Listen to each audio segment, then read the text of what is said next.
Hey, tiki tock, tiki tock. Why is no one following me? It's been like 4 days and I've only got like 60 follows.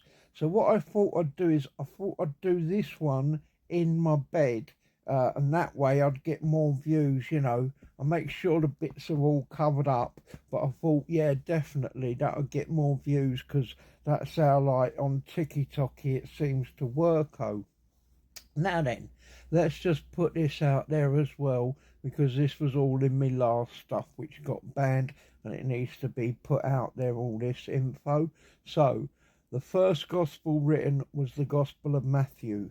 He wrote it specifically for the Jews in Hebrew. It was written 6 to 7 years after the crucifixion, so around 40 AD. The second Gospels was Luke and Mark. Who actually came out second? Bit of a dispute. Could be Mark, could be Luke, but they both roughly around the same time. This was pre 49 AD when Mark went to Alexandria to be the Bishop of Alexandria in Egypt, and both the Gospels were written before then, so around 45 to 47 AD. We've got all the three synoptic gospels written and out there.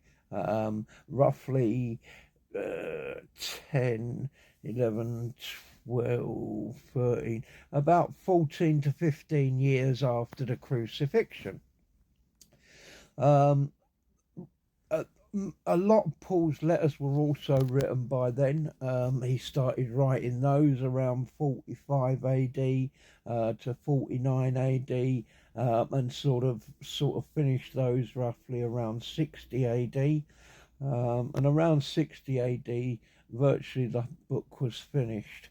The only gospel left to write, of course, apart from the epistles as well, was John's gospel, who deliberately waited until Mother Mary had left this earth and gone up to heaven with her son Jesus. Um, he deliberately did that, as I say, because he didn't want any grief to come upon Mary, knowing that he was writing his gospel in such a way that everyone would know Jesus Christ was definitely God. And I also believe he waited as well until Lazarus was dead, the last person Jesus rose from the dead, and again, which the Jews were very upset at. And that's why John waited so long as well to write his gospel. So now let's just go through a few other little bits in the Bible.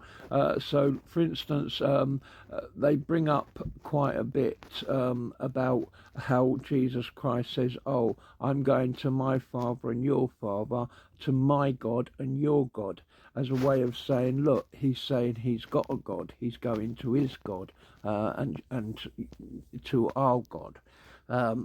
Here, what you need to point out is the distinction. Jesus Christ has made a distinction between his God and our God. Why did he do that? Why did he make a distinction between his God and our God? Obviously, there's a difference. Um, and we know that it can't be different gods because there's only one God. Quite clearly, there's a difference between the relationship that we have with the God and not the relationship, but because he's obviously God as well. And then we have Isaiah 49:3 and John 17:4. Now, this is a conversation between the Father and the Son.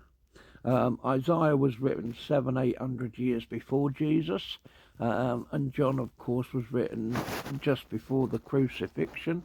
John 17, the prayer of Jesus to the Father.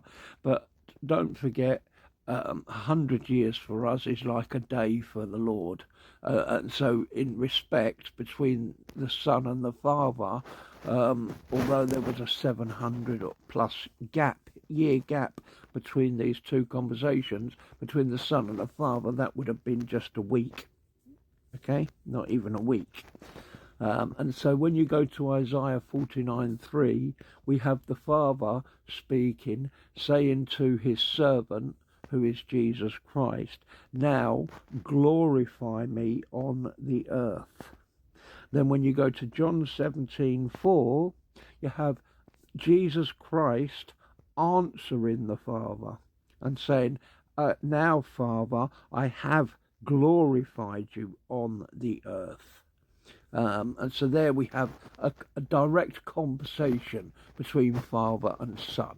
And as I say, don't let the fact that there's a huge age gap between it in our years, there's not in their years. Then in Isaiah 42:8 and 48:11, Jesus Christ, rather the Father is saying there, I am not going to give my glory to anyone else. My glory is not for any other creature. God's glory cannot be given to anybody else. And then when you go to John 17:5, you have directly the Son asking the Father for that glory, saying, now, Father, glorify me with the glory that I had with you before the world was. So there again, clear proof, Jesus Christ is God. So many ways that you can look for this, this proof of Jesus Christ being God throughout the whole Bible. So many different ways. I've got a thing to do on Genesis 3:15. And that should also hopefully shed some light on proceedings, as it were. So there you go. Matthew's Gospel was the first Gospel written in Hebrew, specifically for the Jews. That's why as well, when you read Matthew's Gospel, it begins with the genealogy, and also that's why he's written it in the way he's written it. He's left out certain names so that he can have 3 groups of 14. 14 is a special number for the Jews. It's the 14 is the Passover. It signifies the Passover, and it's also David without the vowels, because there's no vowels in Hebrew. DVD equals 14.